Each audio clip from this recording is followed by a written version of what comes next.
नमस्कार. कधीकधी आपण विचार करतो की जेव्हा एखाद्या व्यक्तीचं आयुष्य संपत येतं तेव्हा त्याच्या मनात नक्की काय चालू असेल. आयुष्याच्या अगदी शेवटी मागे वळून पाहताना जर सगळा प्रवास फक्त पश्चात्तापानेच भरलेला दिसला तर किती वेदनादायी असेल ते, नाही का? चला, आज आपण याच विषयावर थोडं खोलवर बोलूया आणि काहीतरी महत्त्वाचं समजून घेऊया. असं म्हणतात की मरण्यापूर्वी आपलं संपूर्ण आयुष्य एखाद्या चित्रपटासारखं आपल्या डोळ्यासमोरून तरळून जातं. पण हा चित्रपट असतो कसा? त्यात समाधान असतं की फक्त अरे रे असं केलं असतं तर बरं झालं असतं ही खंत? चला, याच प्रश्नाच्या उत्तरातून आपल्या जगण्यासाठी एक महत्त्वाचा धडा घेऊया. ही गोष्ट आहे ब्रॉनी वेअर नावाच्या एका ऑस्ट्रेलियन नर्सची. तिने अनेक वर्ष पॅलिएटिव्ह केअरमध्ये काम केलं. म्हणजे ती अशा रुग्णांची सेवा करायची जे आपल्या आयुष्याच्या अगदी शेवटच्या टप्प्यात होते, शेवटचे काही आठवडे मोजत होते.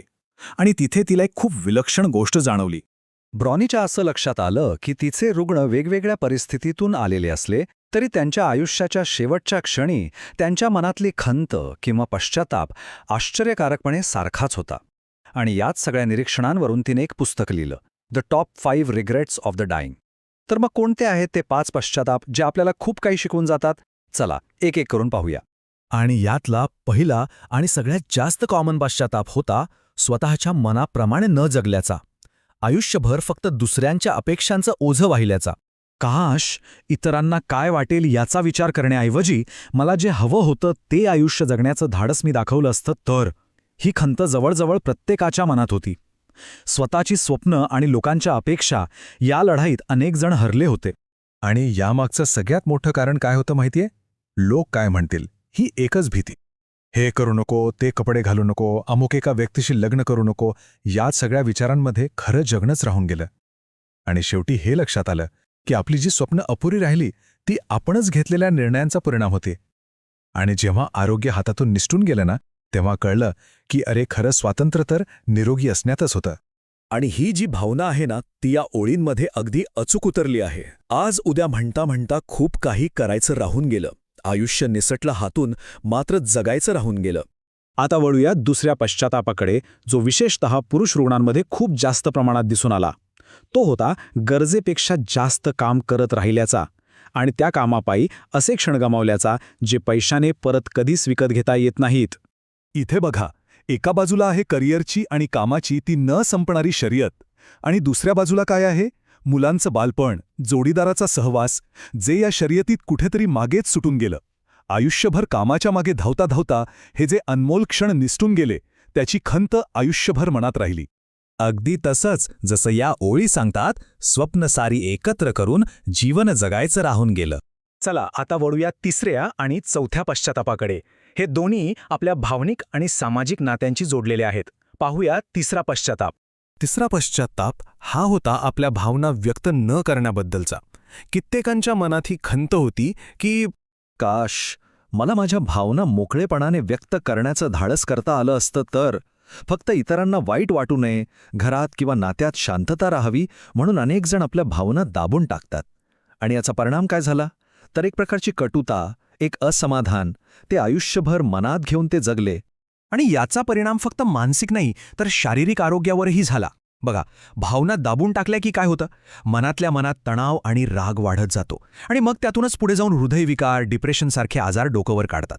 आणि चौथा पश्चाताप हा सुद्धा नात्यांबद्दलचाच आहे, पण खास करून मैत्रीच्या नात्यांबद्दल. आपल्या सगळ्यांचंच असं होतं नाही का? आयुष्य इतकं धावपळीचं होऊन जातं की जुन्या खास मित्रांना वेळ द्यायचा राहूनच जातो. पण आयुष्याच्या शेवटी जेव्हा सगळं काही मागे सुटत असतं, तेव्हा कळतं की अरे, तीच मैत्री तर सगळ्यात मोलाची होती आणि आपण तिच्याकडेच दुर्लक्ष केलं. मैत्रीचे ते सोनेरी क्षण, ते दिवस निसटू दिल्याचा खूप मोठा खेद अनेकांच्या मनात होता. आणि तीच भावना या ओळींमध्ये आहे. अशा खऱ्या मित्रासोबत जगायचे राहून गेले. आणि आता शेवटचा 5वा पश्चाताप. हा खरं तर खूप खूप खोलवर विचार करायला लावणारा आहे. तो आहे आनंदी राहण्याच्या निवडीबद्दल. आनंदी राहणं हा एक पर्याय होता हेच खूप उशिरा कळल्याबद्दल. काश मी स्वतःला आणखी आनंदी राहू दिलं असतं तर. किती मोठी गोष्ट आहे ही, नाही का? म्हणजे अनेकांना आयुष्याच्या शेवटी हे जाणवलं की आनंद ही काही नशिबाने मिळणारी गोष्ट नाहीये, ती एक निवड आहे जी आपण स्वतः करायची असते. मग असं का होतं? कारण लोक जुन्या सवयींमध्ये, त्या कम्फर्ट झोनमध्ये अडकून पडतात, बदलाची भीती वाटते आणि मग समाधानी असल्याचं एक प्रकारचं नाटक करत राहतात. आणि या सगळ्यात ते खरंखुरं मनमोकळं हसणं, ते लहान मुलासारखं अल्लडपणे वागणं, ते सगळंच कुठेतरी हरवून जातं. तर मग या सगळ्या लोकांच्या अनुभवातून, त्यांच्या शेवटच्या क्षणांमधून आपण आपल्या आयुष्यासाठी काय बोध घेऊ शकतो? पश्चातापविरहित आयुष्य जगण्याचा कोणता धडा आपल्याला मिळतो? या सगळ्या भावनांचं सार कदाचित या काही ओळींमध्ये आहे. मरता मरता सहज कळालं, जगणं आपलं राहून गेलं. आयुष्यात नागमोडी वळणांना मी खूपदा पाहिलं होतं.